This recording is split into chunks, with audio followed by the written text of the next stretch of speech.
ప్రియమిత్రులు నమస్తే అండి. ఎలా ఉన్నారు? అందరూ బాగుండాలి, అందులో మనం ఉండాలని కోరుకుందాం అండి. ఈ మధ్య వార్తాపత్రికల నిండా ఆత్మహత్య వార్తలేనండి. చదువులో ఫెయిల్ అయ్యామనో, ప్రేమలో విఫలమయ్యానో, ఆరోగ్య సమస్యలు, భార్యాభర్తల మధ్య గొడవలు, ఇలాగ రకరకాల కారణాలతో, ఆర్థిక ఇబ్బందుల వలన, ఇలాగ రకరకాల కారణాలతో క్షణికావేశంలో ప్రాణాలు తీసుకుంటున్నారండి. ఆత్మహత్య చేసుకోవడం చాలా పిరిగితనం, హేయమైన చర్య అండి. ఇది అందరూ తెలుసుకోవాలి. చచ్చి ఏం సాధిస్తామని చెప్పండి? 4 రోజులు అందరూ మిమ్మల్ని మర్చిపోతారు. ఈ ఆవేశంలోనో, కోపంలో, ఉద్రేకంలో తీసుకున్న చర్యలు సరైనవి కాదండి. ఆత్మహత్య చేసుకోవాలని నిర్ణయానికి వచ్చినప్పుడు మీరంటే ఇష్టపడే వ్యక్తులు, మీరు ఇష్టపడే వ్యక్తులు కాదు, మీరంటే ఇష్టపడే వ్యక్తుల్ని ఒకసారి గుర్తు తెచ్చుకోండి. ఒక్కసారి వారిని కలవడానికి ప్రయత్నించండి. అప్పటి వరకు మీరు నిర్ణయాన్ని వాయిదా వేసుకోండి. ఈ లోపున మీ మనసుని మీకు నచ్చిన విషయాల మీద డైవర్ట్ చేయండి. అంటే సమాజం హర్షించే పని ఏదైనా చేయొచ్చు. 10 మందికి ఉపయోగపడే పని చేయండి. తోటి వారికి సాయం చేయండి. సమాజం మిమ్మల్ని గుర్తిస్తుంది, హర్షిస్తుంది. దాంతో ఏమవుతుందంటే మీ ఆత్మవిశ్వాసం పెరుగుతుంది. మీ ఆత్మహత్య నిర్ణయం వెనక్కి కూడా పోతుంది. మీరు మర్చిపోతారనమాట దాని గురించి. ఆత్మహత్య చేసుకోవాలంటే కొద్ది నిమిషాలు చాలండి.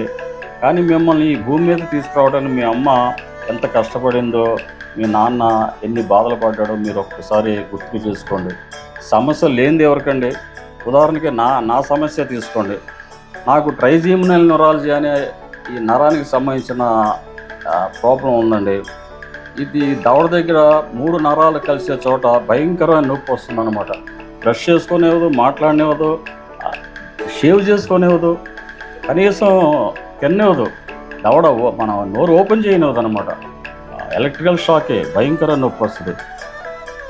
దీనిని సూయిసైడల్ పెయిన్ అంటారు. అంటే ఈ సమస్య ఉన్నవాళ్ళు నొప్పి తట్టుకోలేక సూయిసైడ్ చేసుకుంటారట, ఆత్మహత్య చేసుకుంటారట.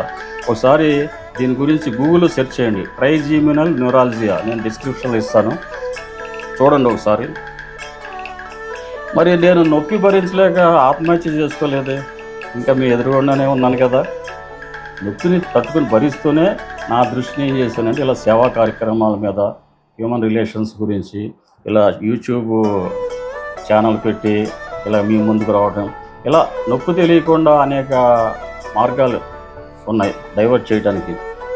కాబట్టి మీరు కూడా ఎంత కష్టం వచ్చినా ఆత్మవిశ్వాసంతో సమస్యలు గెలవండి. ధైర్యంగా నిలబడి జీవితంలో విజయం సాధించండి. All the best.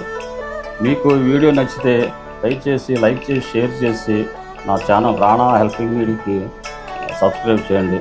ప్రజలకు ఉపయోగపడే మరో వీడియోతో మీ ముందుకు వస్తాను. అంతవరకు సెలవు. నమస్తే అండి.